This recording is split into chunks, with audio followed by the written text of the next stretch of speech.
Being able to work on yourself and leave a positive impact on the world is one of the greatest privileges. The journey of reinventing yourself has no end and no best time to start.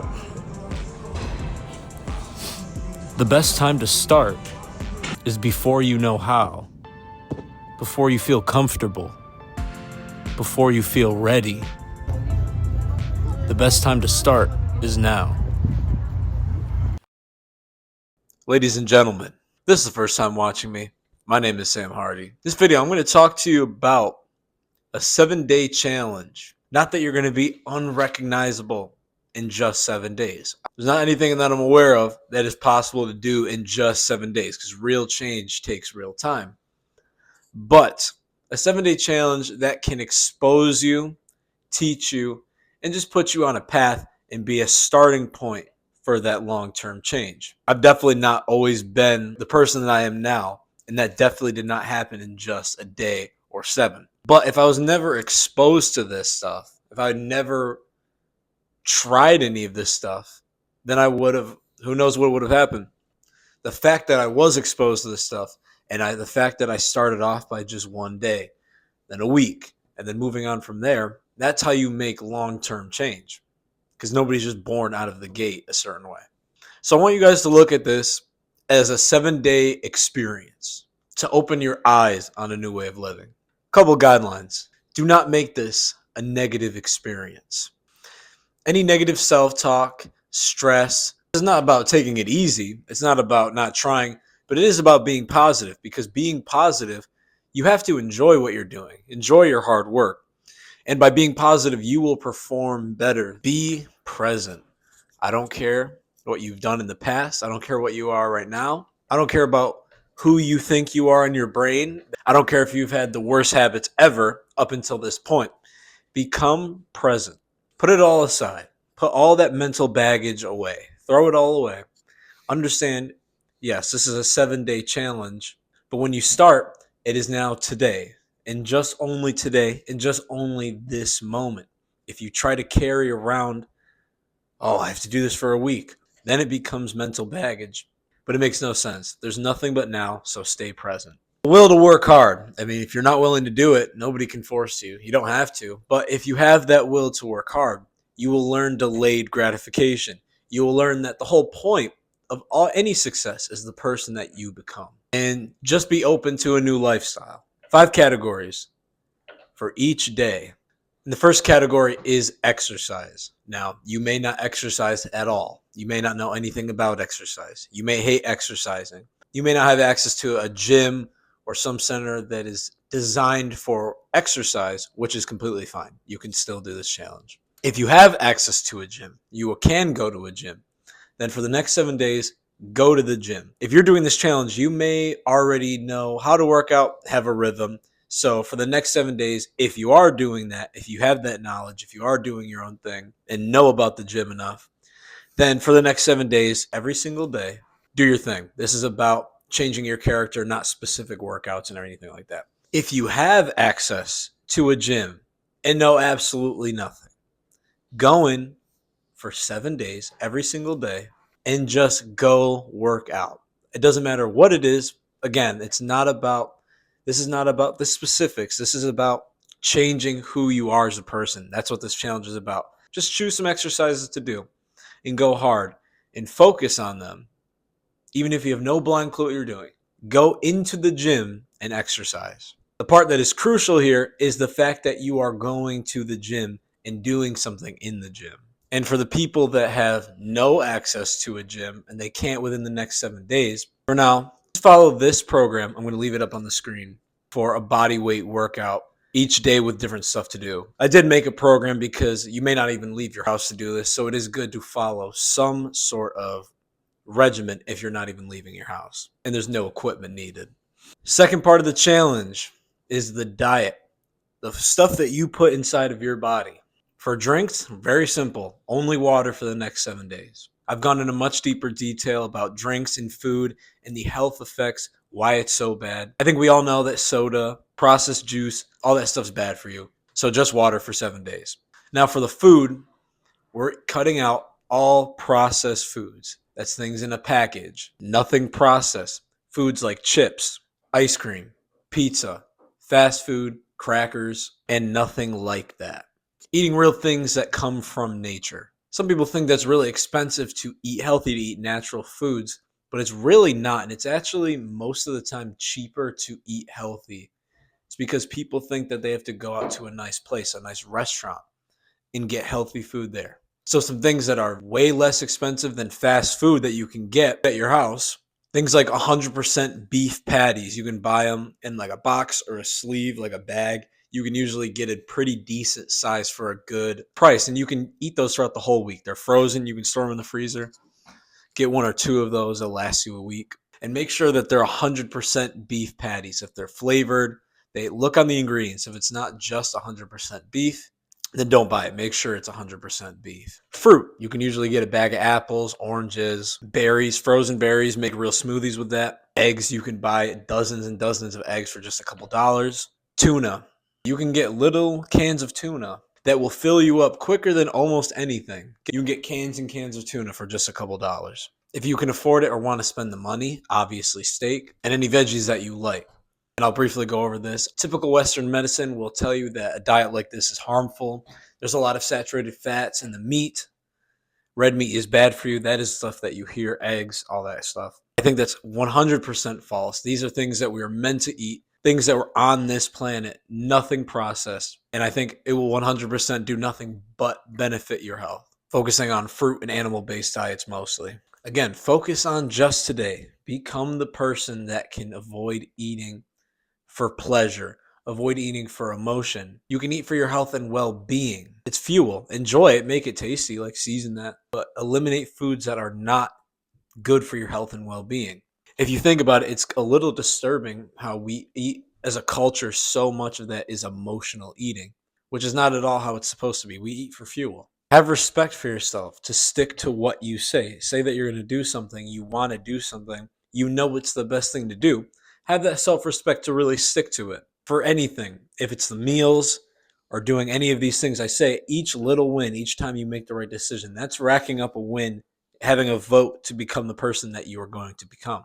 Third thing, and this is where I think it's going to get the toughest for people, is the phones. Many people are extremely overstimulated and completely addicted.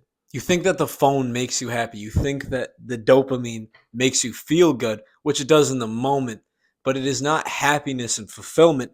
That is fulfilling your addiction, because your brain, and you can look this up if you want, you can see images of your brain, people that are extremely overstimulated with phone, dopamine, and screens, video games, anything like that. It changes your brain and you become reliant on that for happiness, but it's not happiness if it's an addiction.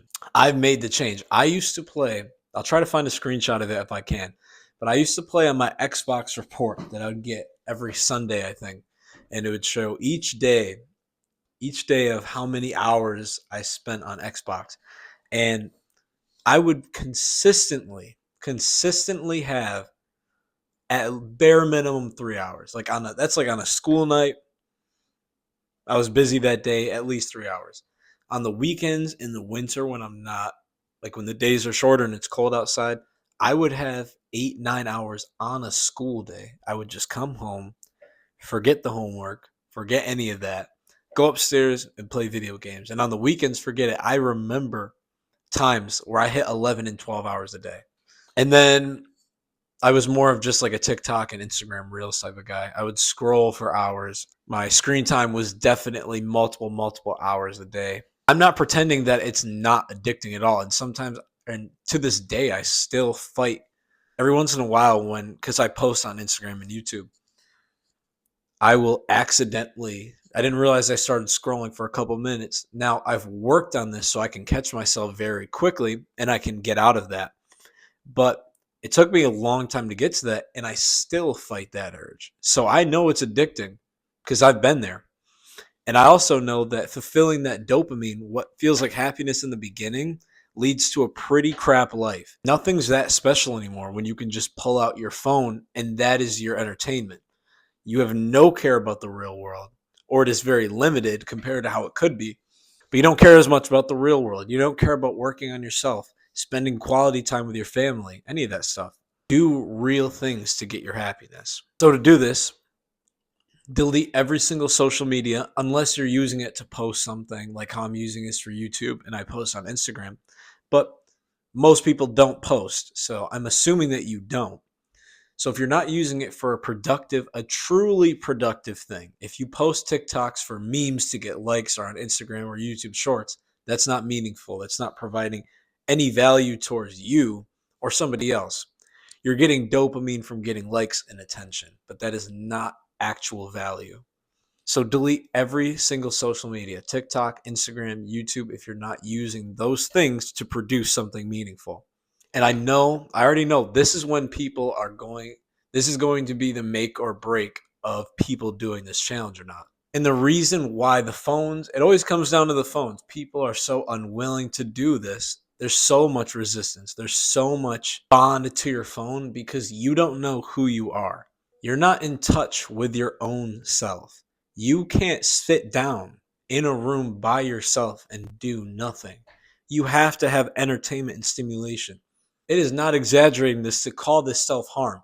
If you can't sit in a room by yourself and do nothing and be bored, you have a major problem. You are not your phone. Of the you're not any of the drama that goes on, and you think that you need it and you are bound to it. You will not let it go if it kills you because you are scared to be without it. And you are scared to jump into the unknown. You're scared to be your true self because you let your mind, which is not you, you let this fake identity take over yourself. And you're a victim to all this stuff. You're a victim to your phone. You're a victim to your video games because you can't get off of it, because you can't sit down and just be yourself because you don't know what that is. So it's scary. And I've 100%, this has been my most recent focus, is being my 100% authentic self, understanding who I'm truly am. And you can only be in touch with yourself by being by yourself, by living in the real world, letting go of all these things in your mind that you think are so important and that you think you are bound to, realizing that you're not any of that.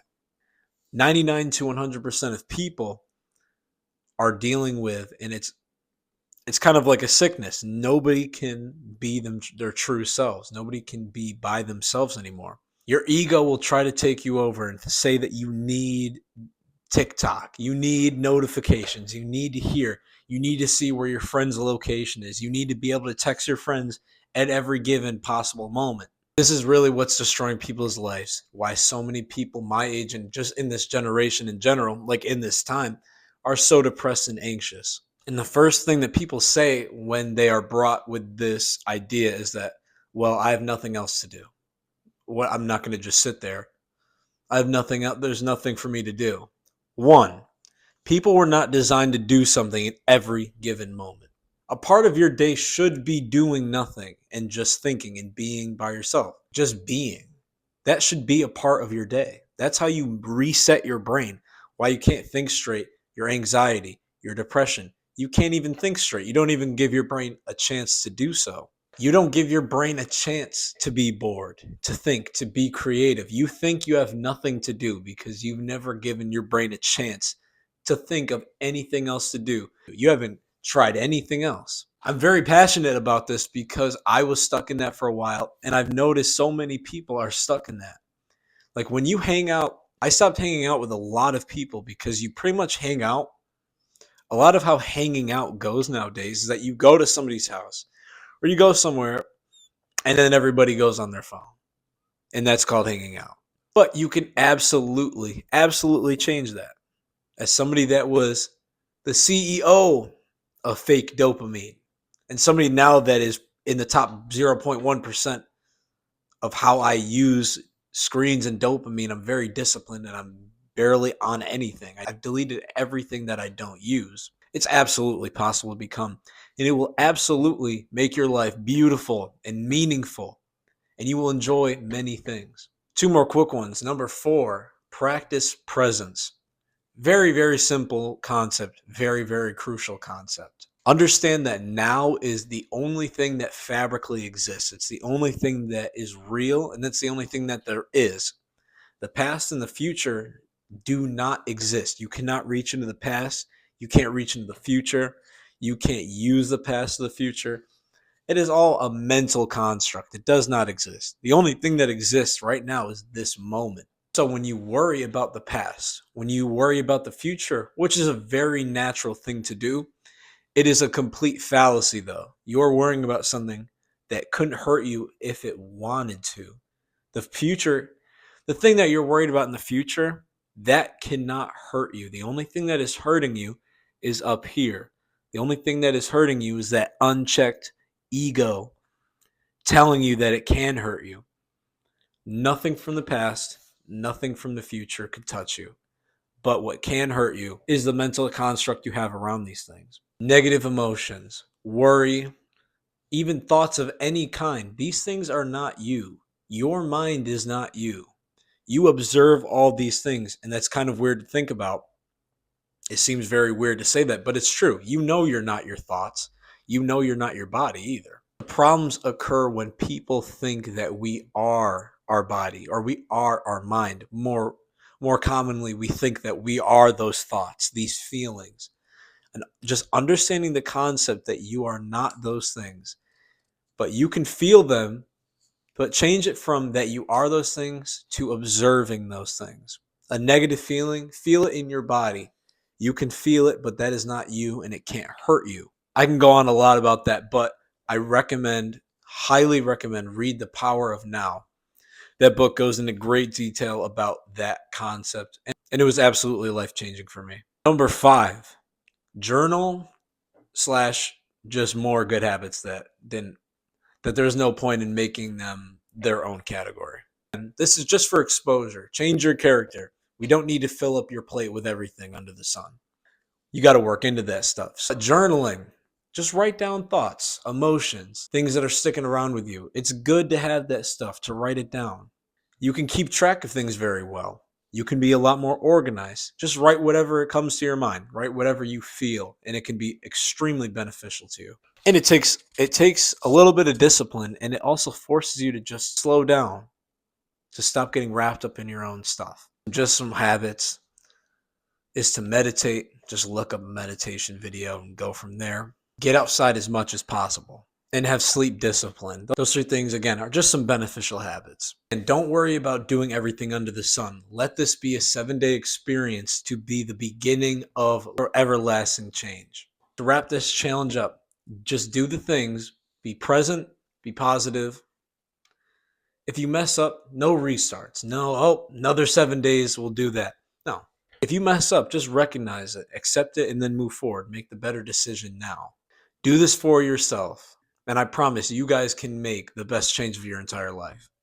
Well, I wish you guys luck on this challenge. I hope you guys decide to do it. If you guys are interested in the next level for really transforming your health, your physique, and your mind to be the absolute best that you can be, I'm going to leave a link in the description of a YouTube video describing my coaching. But besides that, have a blessed day, and I'll see you guys on the next one.